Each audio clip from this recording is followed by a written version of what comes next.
Hey everybody, welcome back. We're in Kigali, Rwanda today. We're going to fly up to Entebbe in Uganda. We're testing out the flight controls in the PMDG 777, and there's an airplane just coming in. We are on VATSIM, and this should be a really fun flight. I've done all the pre-flight. We're ready to push back, so let's get into that. And let's make sure here everything's good with the recall, and we will remove the chocks. And let's see here. Kigali traffic, Belgian 465, correction, pushing back. Gate 3 will be taxiing the runway 10 via Alpha 1, and back taxiing the runway Kigali. All right, let's get our pushback going here. And start the engine. We need to set up our charts.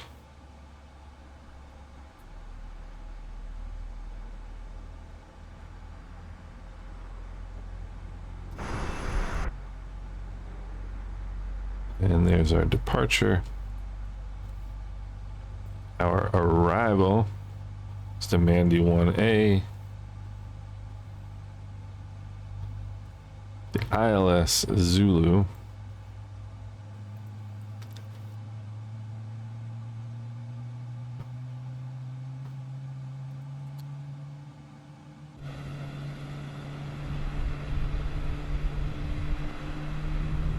And hopefully we get a push here pretty soon.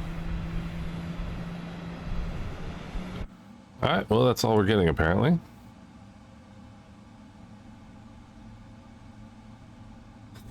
All right, I guess we'll go with that.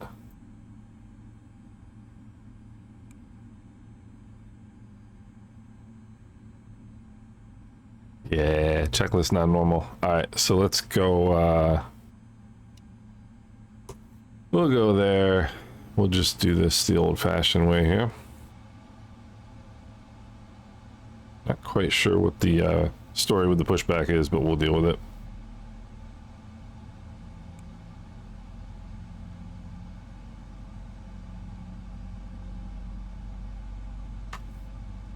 Okay. This is an absolutely gorgeous freeway airport.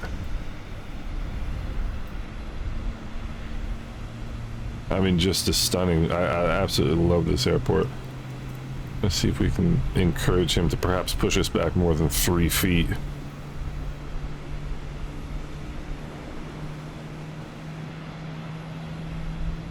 And flying this for Lufthansa Virtual.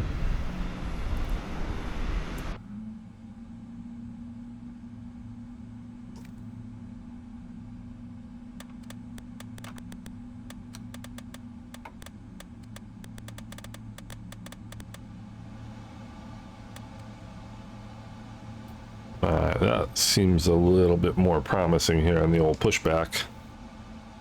So flaps 5, trim is set.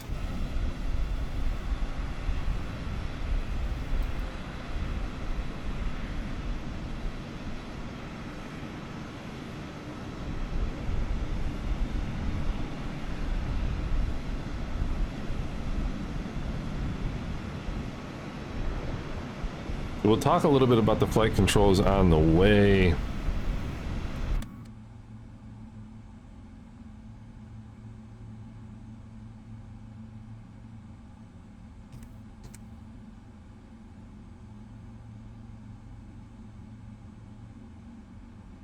And let's get some taxi lights going here.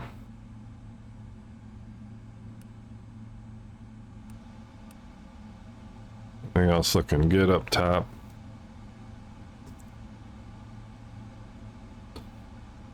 And let's get matriculating here because we've got traffic coming in.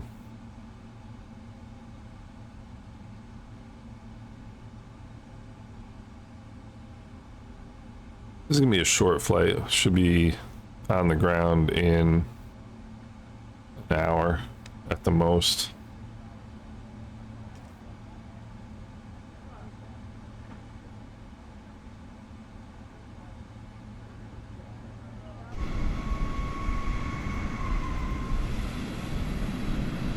Let's hope our VATSIM colleague here doesn't bowl us down.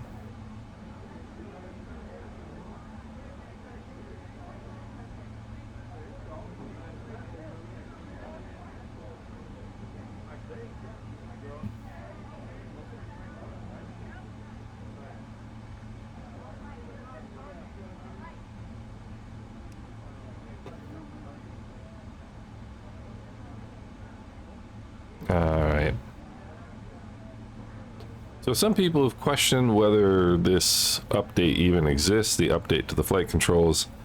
I'll tell you from the outset, the information I got was from flightsim.to, and they said that this was at the beginning of the Sim Update 3 beta. They said that that Microsoft and Asobo had updated the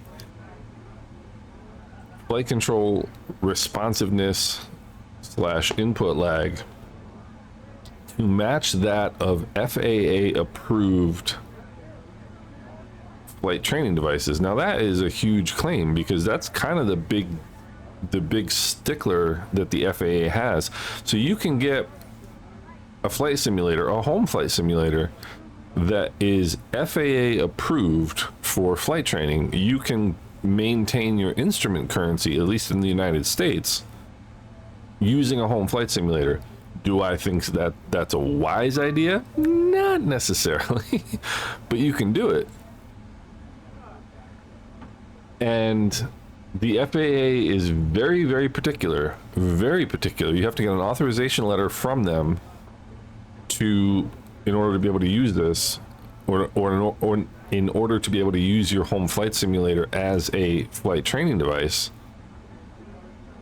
And control sensitivity is one of the big parameters, and you have to check, perform a manual check of the control sensitivity before every use of your FAA flight training device. So it's something that they are very, very particular about. Kigali traffic, Belgian 465, back taxiing runway 10 full length for departure. Kigali. So, all right, lights are on, these are on, strobes are on, taxi light can come off, everything else is looking good.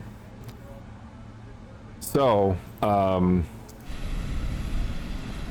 that's where I got the information. I do not doubt the information. It is. I searched the entirety of the release notes for Sim Update 3 for the beta. Checked literally all of the release notes. Did not see anything in the release notes, so I don't know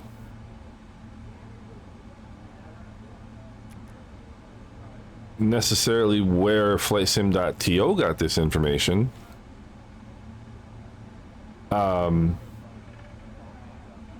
But it's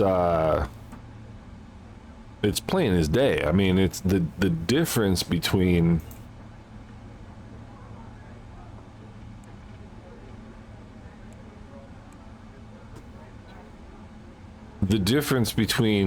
I mean, you can literally see it. You can look at your control, and prior to Sim Update 3, it was almost like that. It was almost like the trim is the easiest one to do, right? To check, because you can actually physically look at it, move your trim wheel or your trim button, and watch how quickly the trim in the sim moves. Now it's much easier in a GA aircraft.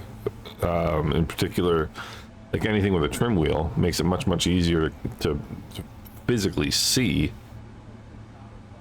But prior to Sim Update 3 beta, it was almost like it was a It was almost like it was a release control. I mean, it was so slow, you know, and of course we're talking fractions of a second here. We're talking maybe, you know, half a second, but a half a second input lag in flight controls. I mean, imagine trying to drive your car at highway speeds with a half second delay in your steering, brakes, gas, etc.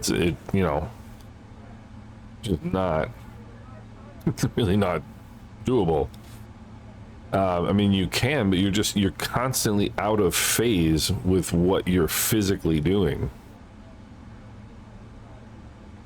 And it's so I mean, I flew the Dakota yesterday, and I was just astonished at how good it was. Final approach course is clear, and for those of you who don't or have yet to fly in Africa, do it. It is so beautiful. Let's get over here and take a look here.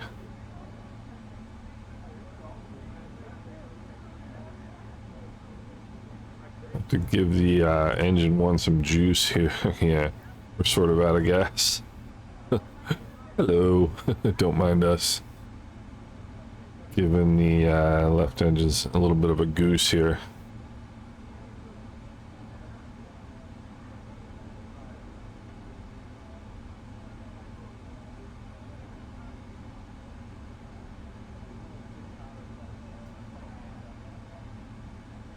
So to me, I mean, it's plainly obvious that they've made changes.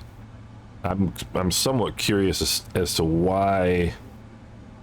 Either I haven't found it yet on any official notification, or what the story might be. But I mean, if I were a Sobo, I'd be advertising this like crazy. But then again, if I were a Sobo, there's a lot of things I'd be doing communications wise. All right, let's get here. Why are you all worried about my checklist here, kids? Yeah, I mean, it's got that checklist complete. We'll just go with that. And EFIS control panel. All right, I can live with that. Kigali traffic, Belgian 465 departing runway 10, left crosswind departure to the northeast, Kigali. All right, so heading indicator checks with the runway number.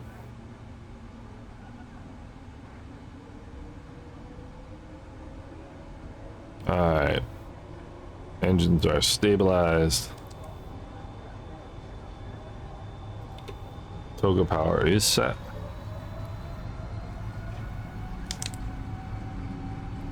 Airspeed's alive.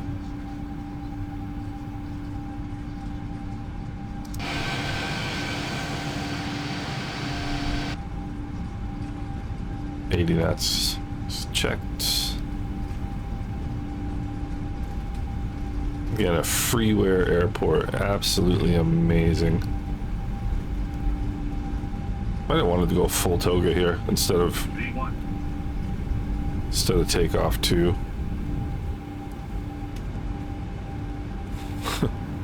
There's a positive rate of climb gears coming up.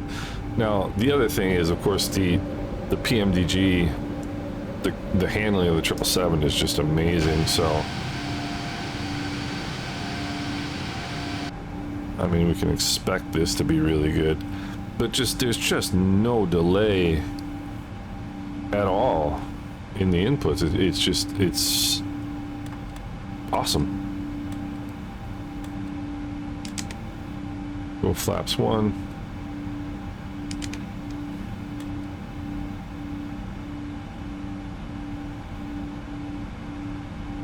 We'll go nose down here just a little bit. HRYR up speed. And LNAV, VNAV. Hit that.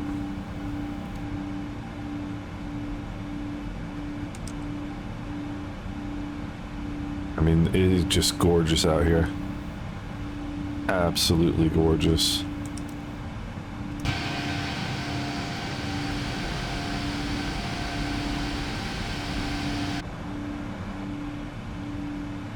Set it right up to 27,000, which is our cruise altitude today.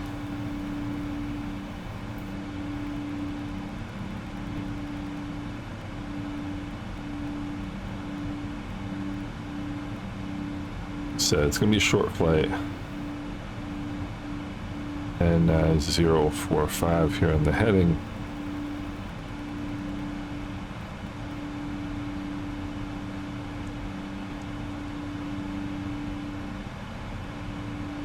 Absolutely stunning. Here's 9,000. Standard altimeter. Just press the button.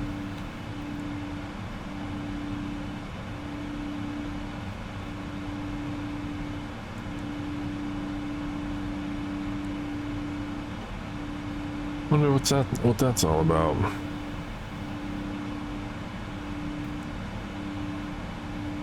Was I pressing the wrong button? I don't think so. Alright, the landing lights off when we turn off, lights coming off.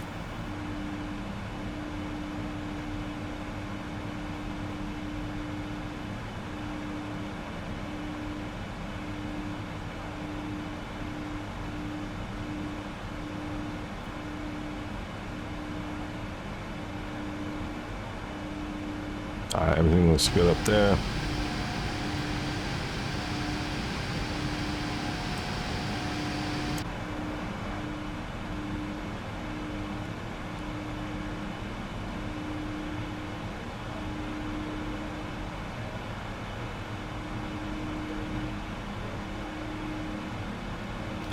So it does seem, now that I notice, that this EFIS panel is not working, so that's what that checklist was for.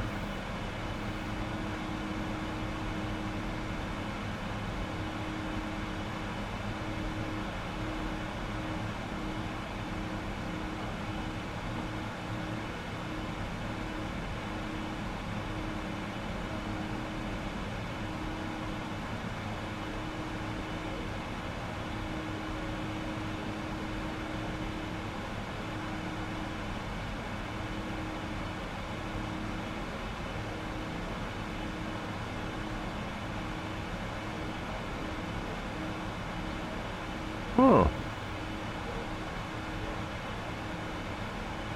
View flight controls, flight instruments and displays. EFIS control panel left. EFIS control panel has failed. CDU control the EFIS is used.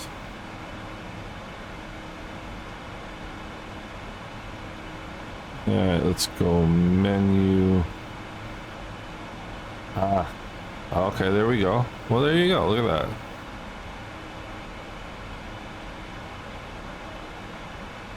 That's pretty cool. Alright. That's really pretty cool. So what happened was I used the EFIS panel to set my minimums, because the minimums are 3,980 feet, and you can use the EFIS to set that, which is a really neat little trick.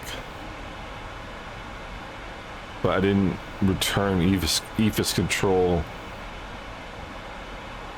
to the CDU, and that's why I was getting that menu. So now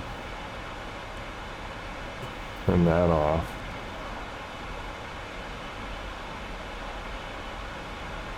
I've done probably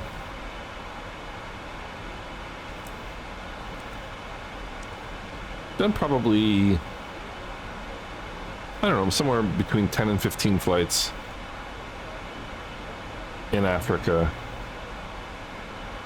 Yet to have one that isn't interesting and enjoyable. Like truly, it's really a lot of fun. It's just, it's so beautiful.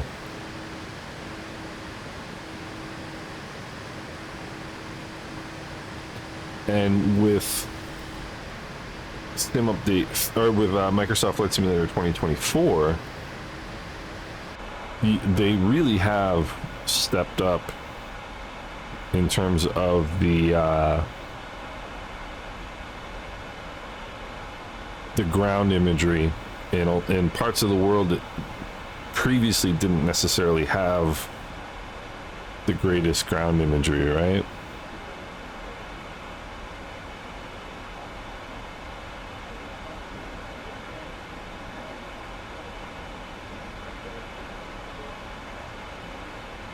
And I want to make sure. I did a flight yesterday trying to test this,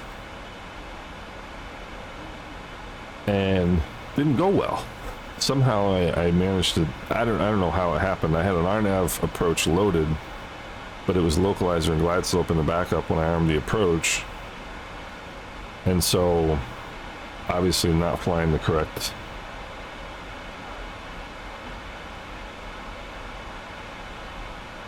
The correct approach. I don't know how that happened, but it did. There's 1,000 to go. So we're Mandy at 15,000, you taxi at 13,000. Mandy at 15, you taxi at 13. Both deck at flight level 10. Let's see what the transition altitude is here on the way in by ATC, which is of course a pet peeve of mine. Let's look at the approach. The approach is interesting. So there's an initial approach, which I'll show you here in a second, and then there's the final. So there's two different plates. I'm assuming it's because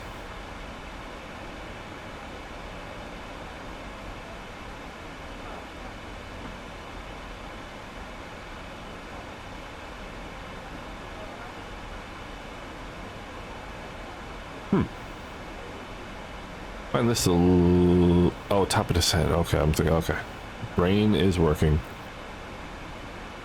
So let's take a, I want to get looking at the approach right now. So here's the initial part of the approach, and again, it's a little unusual, right? So you've got what is usually the overview page here, and I think it's because this is 17 miles from Uvdek to Avuli, which is the intermediate fix. So I think it's because of the scale that they have to do that. Transition altitude, we'll go 7,000 for that. And final approach, so localizer is 110.7.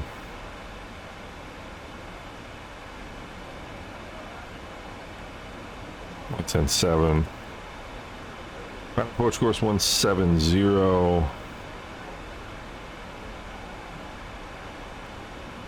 These short legs, you gotta be on top of your business. Low level wind shear occurs, strong tailwinds, headwinds, and gusts near runway 17 touchdown.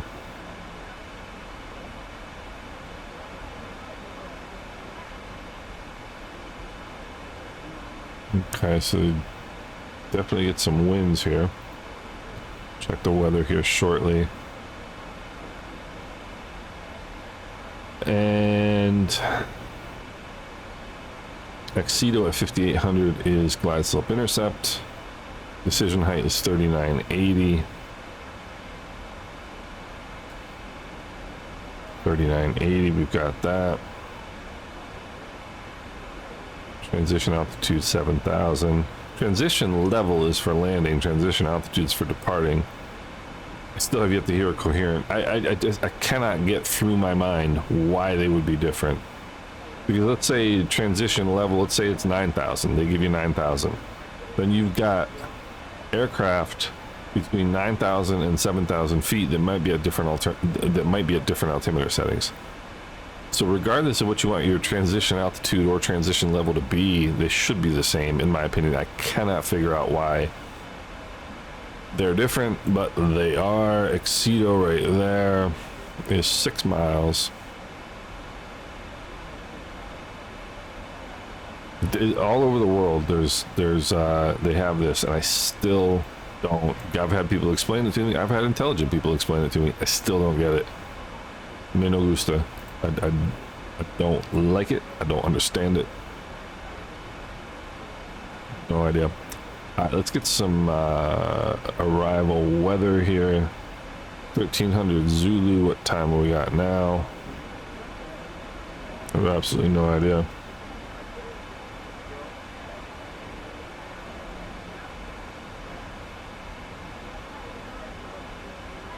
Reset MCP altitude. Why? Oh, that's a good idea. Why? Because we're about to hit top of descent.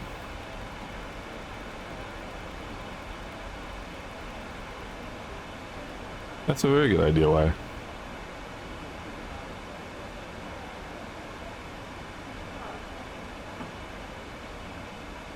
$800. Well, I made that by about a split second, didn't I?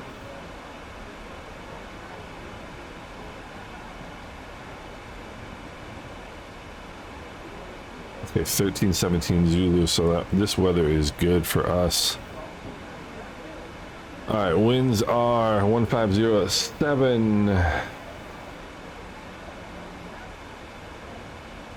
Visibility unlimited. View clouds at 2600. Temperature 26, dew point 19. Altimeter 1018.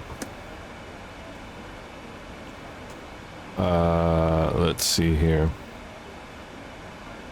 018.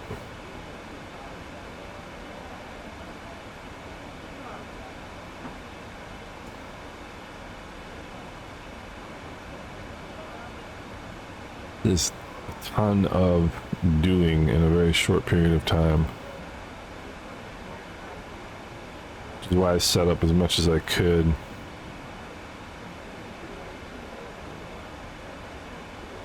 On the ground. So yeah, it's plenty. So it's a high altitude airport, 3,800 feet. That's why they have a super long runway, because it's gotta be able to make sure you can get down. 482. Let's see here, 28.4, 24.8. So what's that? 3.6. So 479.4 ish.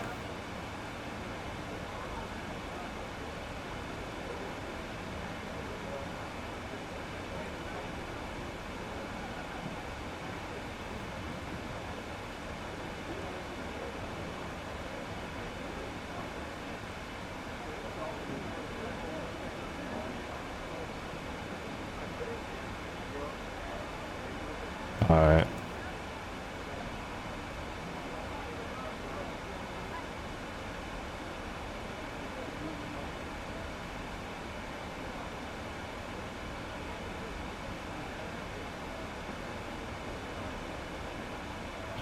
Take one look at the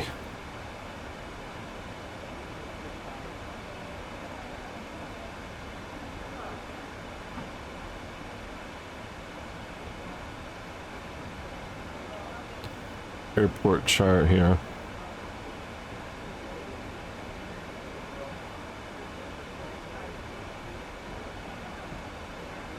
So landing 17.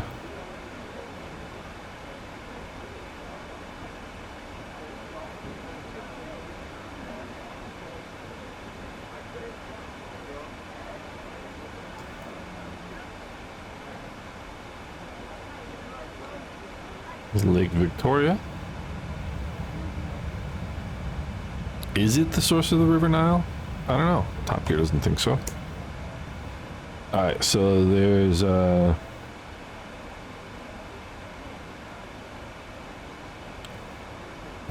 have a VVIP terminal. Very, very important people. So the rest of us go over here apparently.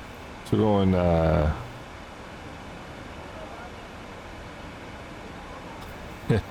love that. So we'll be getting off Alpha 2, taxiing back Charlie 1.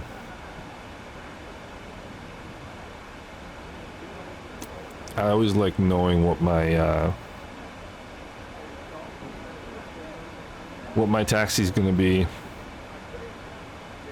Let's brief the approach. 110.7, 170.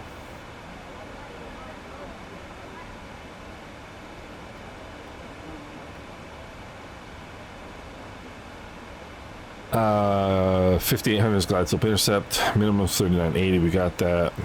3800 is give or take, obviously, is touchdown. Missed approach, climb 170, which is straight ahead to a Vebi. Turn left and hold. That would be a direct entry. So the holding pattern. Transition is 7000. And Excedo is 6 mile final. The prior waypoint is another 6 miles. So that's 12 straight in. Glide slope is 3 degrees. We're going to be hitting at about 700 feet a minute. High intensity approach light system. Happy on the left hand side. Mist is straight ahead of Ebby. Minimum holding altitude is flight level 80. So I'm pretty comfortable that we've got this briefed.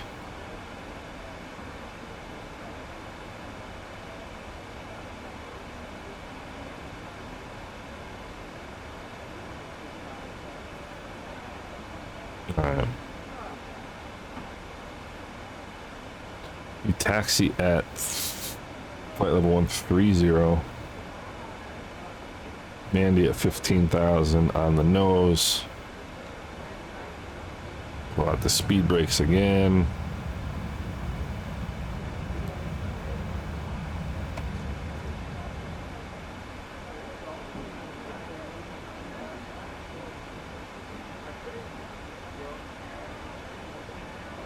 Move deck is the initial approach fix at 10,000. All right.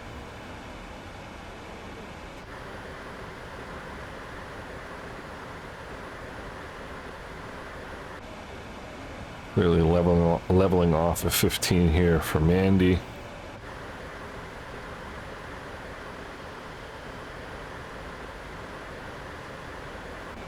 There is Lake Victoria.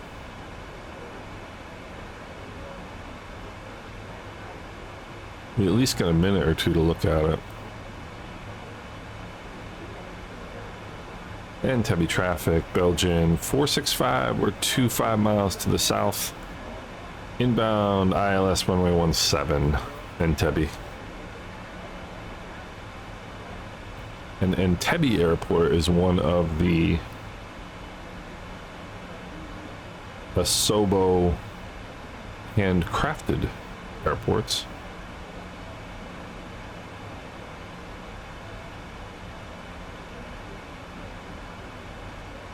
You can see we're just crawling down now because we've got this distance here to make it down 2,000 feet. So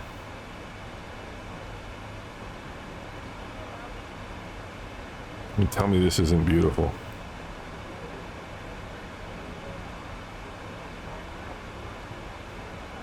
You guys better understand, I am missing F1 pre-quali show to do this for you guys. You think I don't care?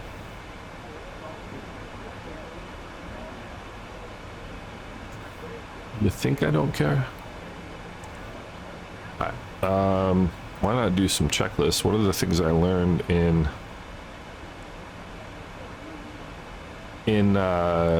IFR training is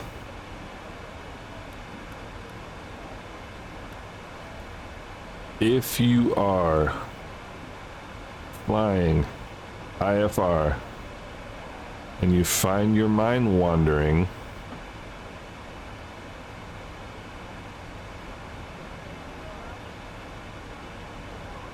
what that means is that's a key to me anyway. It was to re-engage your brain, because there's no especially on a flight like this short, there's no time to waste.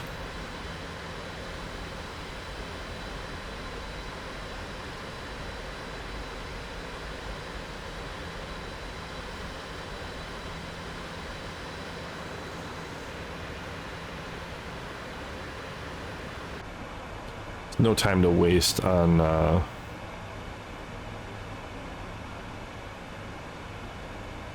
daydreaming.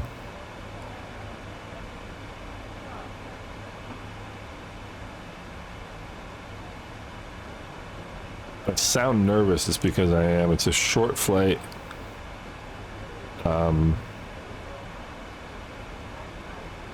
Just test the pen. The short flight, the one I had yesterday, did not go according to plan. And so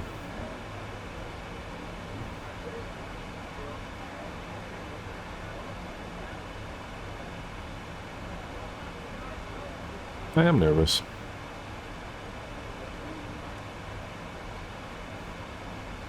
I want to get this right for you guys.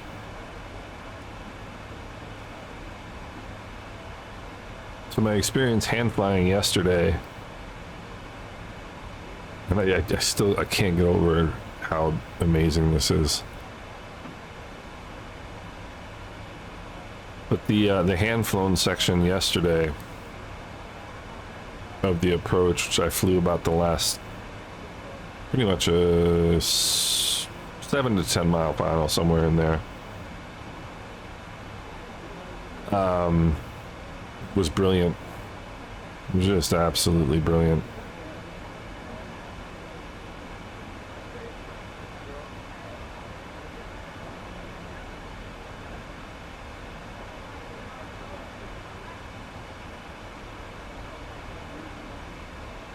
I mean, like I've said before, you know, when I did the review of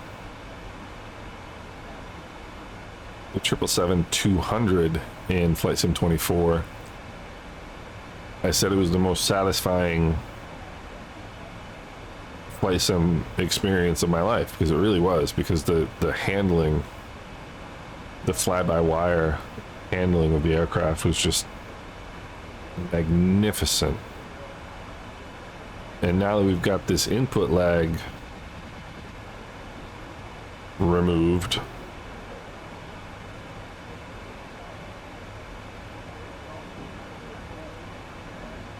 so the Prog 2 page gives you the vertical track error, so if you're high, it'll let you know. So when I make this left turn here, we'll arm the approach, and what I'm looking for is localizer, glide path, glide slope. That's what I'm looking for. I don't see that, because yesterday I had an RNAV approach loaded, and I hit the approach button, and I had those indications, localizer and glide slope. Localizer and glide slope are for ILS approaches.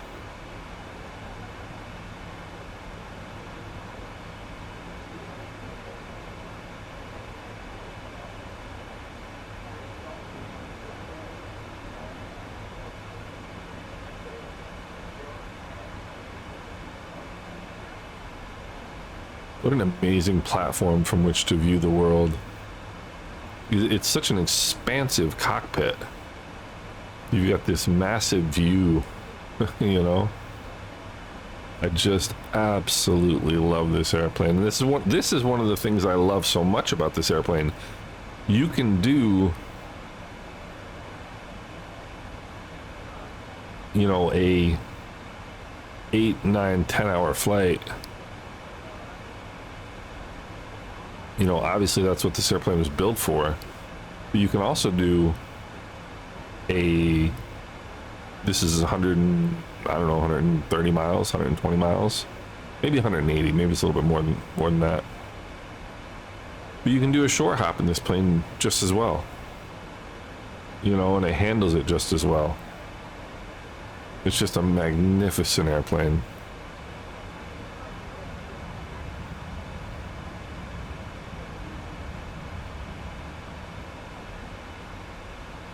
And Entebbe traffic, Belgian 465 is turning a left, excuse me, a right downwind for runway 17 at Entebbe.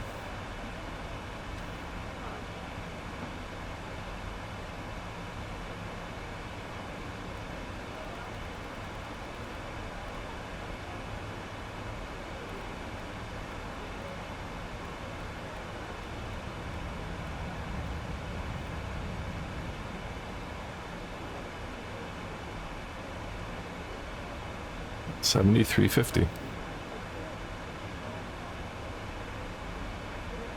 Airport's out there somewhere. 20 miles from Uvdek. Uvdek at 10,000.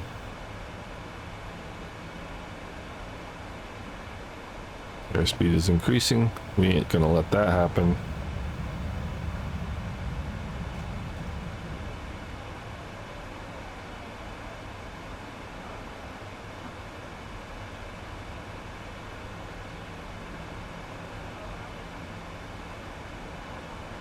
Once we get to about 10 miles from Uvdek, I'll hit the approach button.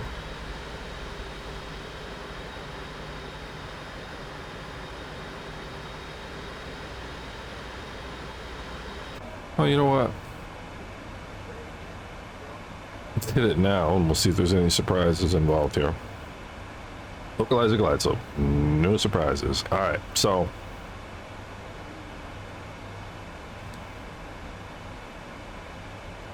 we'll capture before 5,800, but we'll see. What is the missed approach altitude?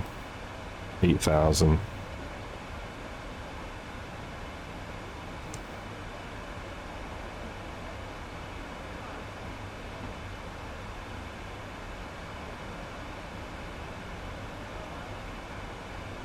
Absolutely love flying in Africa.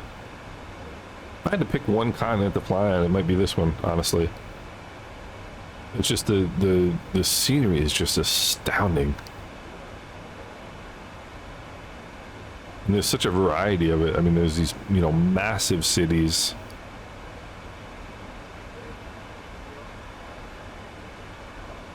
You know, great open expanses of land, desert, forest. I was in Morocco when I was 18. When I was a punk. I was an 18-year-old punk.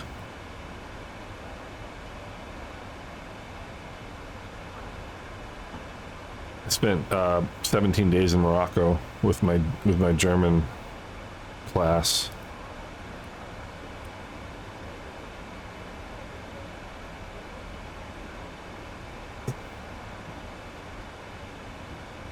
And even just Morocco, I mean, there were mountains, there were deserts, there were forests. It was like the scenery.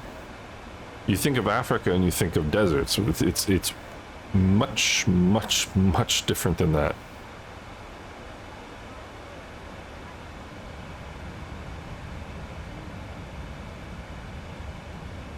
And Entebbe traffic, Belgian 465, turning a 12-mile right base, runway 17, Entebbe. The winds here are 150-ish at 15. So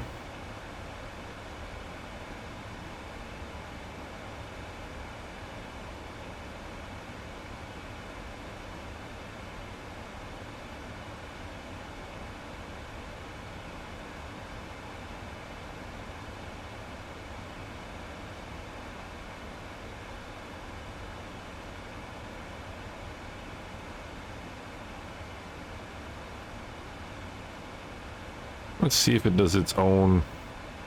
Okay, localizer's alive. Tell the localizer's alive because of this right here. So because we're traveling, so the localizer comes out here. So it's currently off to our left. Well, it's currently off to the left of the final approach course. because we're to the right of the final approach course. So as we come in and intercept, this will move over and capture in the center. Glide slope is alive.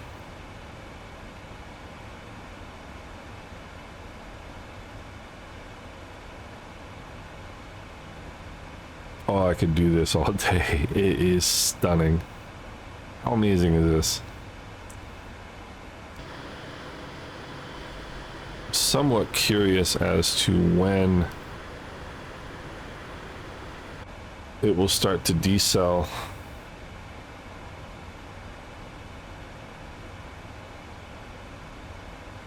Cabin's ready. One last check up top.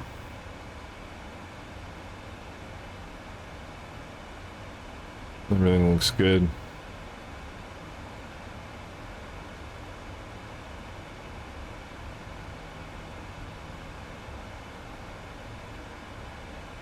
So I don't see any decel point on the FMC, which makes me a little bit nervous. Avuli, 12-mile final, it's in 7 miles. I think I would like to get control of this here.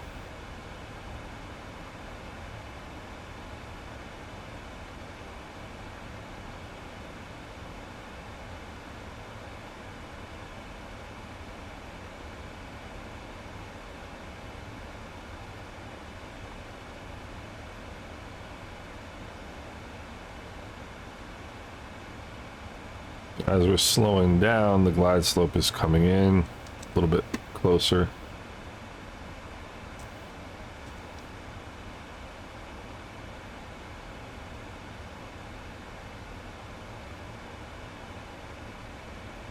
Okay, altimeter.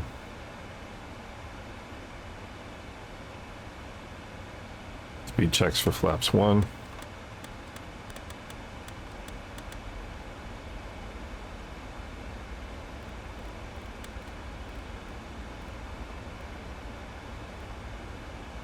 And now we're below the glide slope. Glide slope is captured. Entebbe traffic, Belgian 465 turning a 12-mile final, runway 17. Entebbe.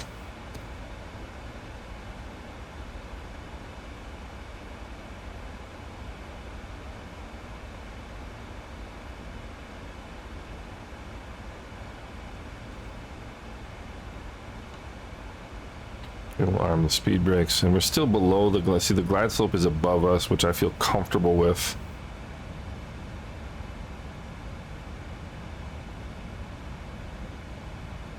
I'm gonna roll this down, just because I don't want it to capture by I don't want it to capture the mist before we get there. Flaps check for, or speed checks for flaps 5. 2500. Go gear down.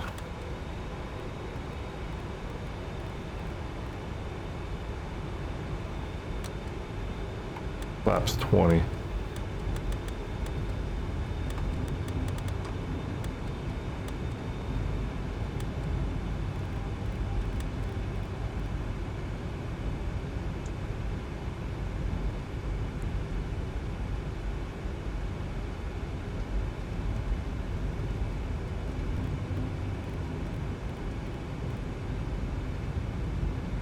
Okay, speed checks for flaps full.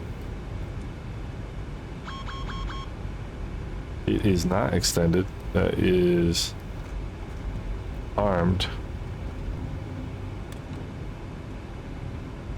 Alright, gear down. Speed brakes are armed. Flaps are set. There's glide slope captured, so we'll put this up to 8,000.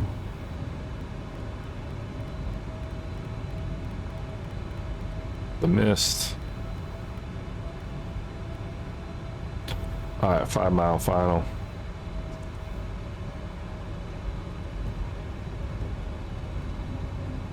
Speed is captured. Wind is straight at us. My airplane.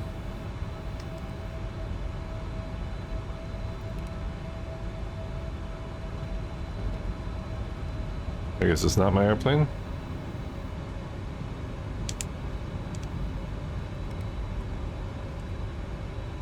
Why is my disable button is not working? This is annoying.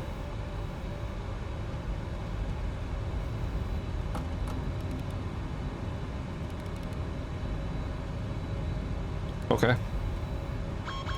How's that? Well, it's kind of hard to change. Kind of hard to check the flight controls when you can't take control of the airplane.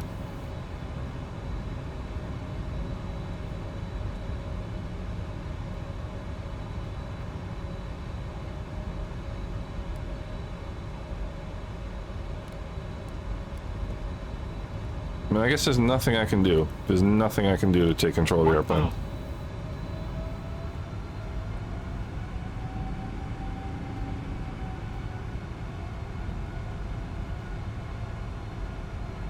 Maybe we just pull the circuit breakers? I don't know.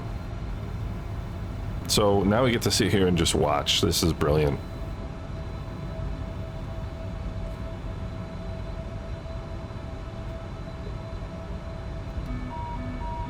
There we go. Finally. I guess that's operator error.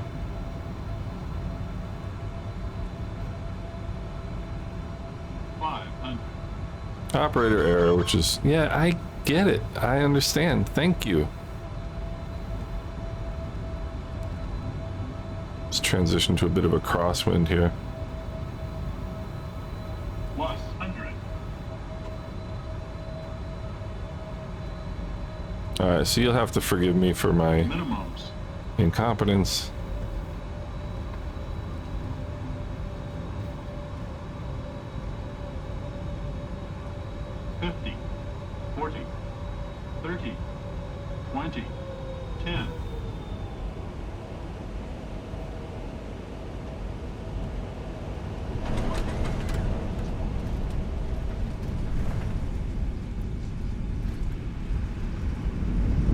I forgot that you gotta hit the autopilot disengage button, obviously.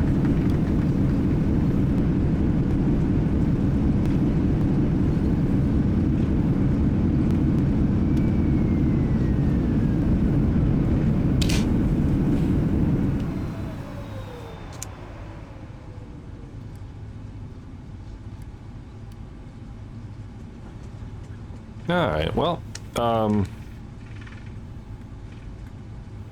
mild display of incompetence. Oh, gosh.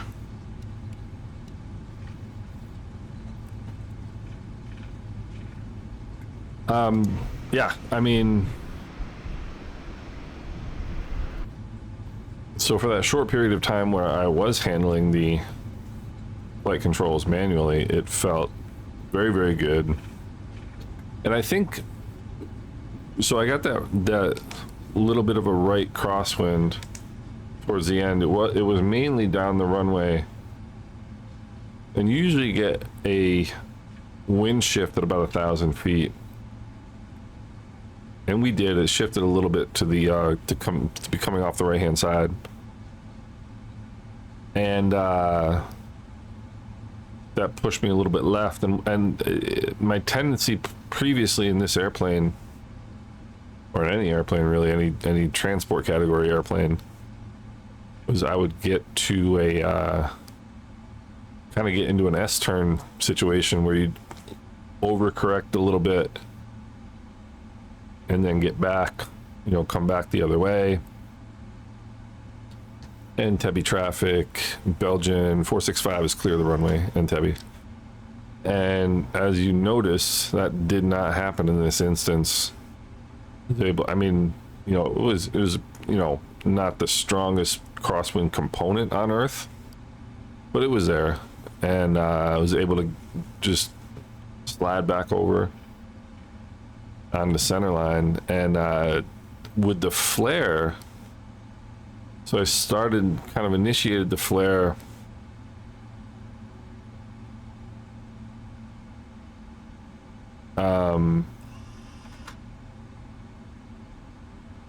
at about 20 feet, and between 10 feet and the touchdown I could really feel the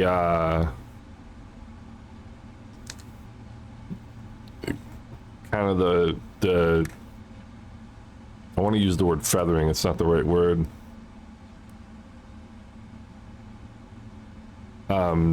Just that kind of little play in the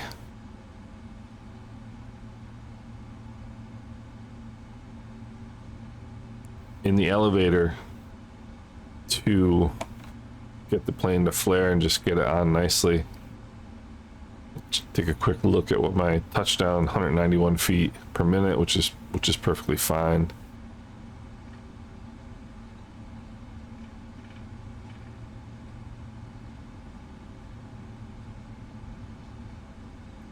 So that's a little bit of having not been in this airplane much lately. I've been flying the Airbuses, the Phoenix Airbuses,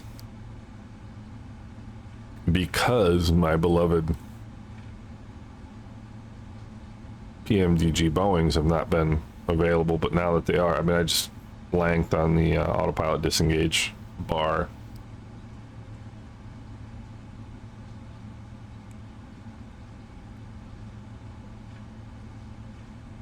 But I will confidently say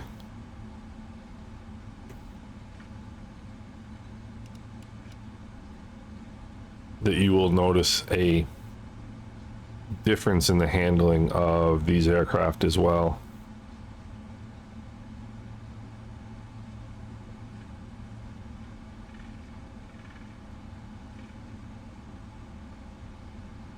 So that was a much enjoyable flight. I have 13 minutes until qualifying. Looking forward to that.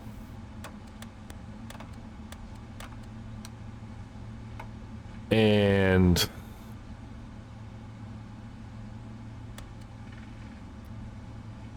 this is another cool airport.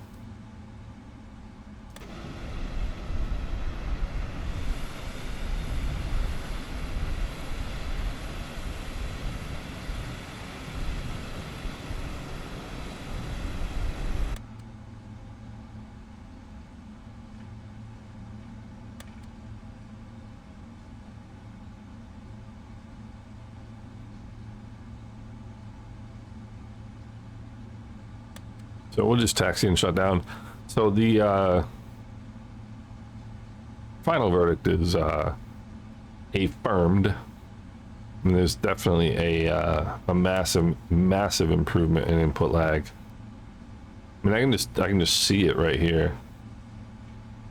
Can't show it to you, obviously, but the lower right there, the first officer's yoke.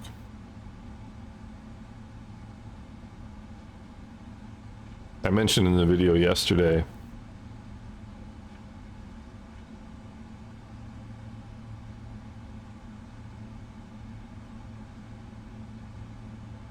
that I removed about, I had a 0.04 dead zone for my elevator, ailerons, etc., and I've removed that. Well, I moved it down to 0.02 because you just don't need it.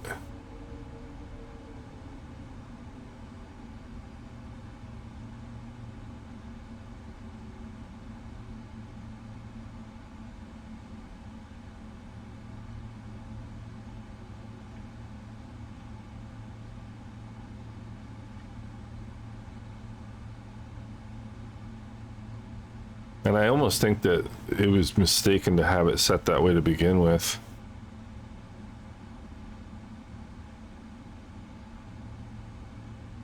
But I can tell you now that you're going to be very, very pleasantly surprised.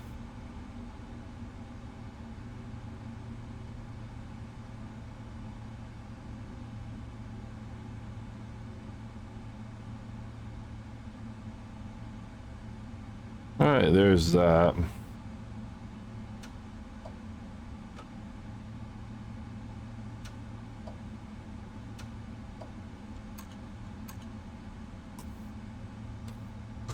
And we will get this going here. Set the chocks. Some ground power. Automated ground ops. We'll get try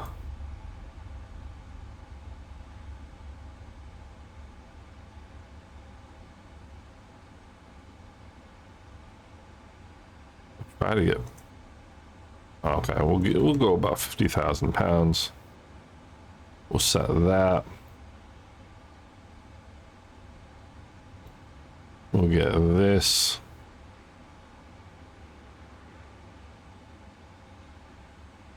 Get our ground vehicles. I mean, I don't think I need to do all of this because we have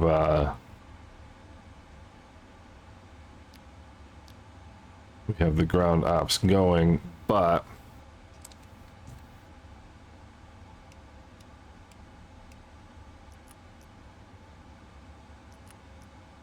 off we go with all that fun stuff. Taxi lights coming off. We'll turn that off, and here we are. Look at this. How cool. So I hope you guys enjoyed the flight. I certainly did. And once again, a terrible parking job.